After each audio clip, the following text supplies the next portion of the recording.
আমি সচিবালয় থেকে মিরপুর 10 যাওয়ার উদ্দেশ্যে মেট্রো রেল স্টেশনে আসলাম। এসে দেখি অনেক লোকের সমাগম টিকিট কাউন্টারে। তো আমি এখন নিরুপায় হয়ে চিন্তা করলাম যে র্যাপিড পাস কার্ড সংগ্রহ করি। বুথের সামনে আসলাম, এসে র্যাপিড পাস কার্ড সংগ্রহ করলাম। এটিতে 200 টাকা জামানত স্বরূপ এবং 200 টাকা কার্ডের রিচার্জ থাকে, মোট 400 টাকা পে করতে হয়।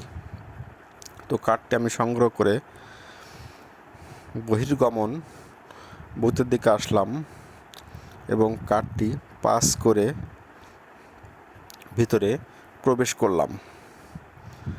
এখন অপেক্ষায় আছি কখন মেট্রো রেলটি আসবে এবং তাতে উঠে আমি মিরপুর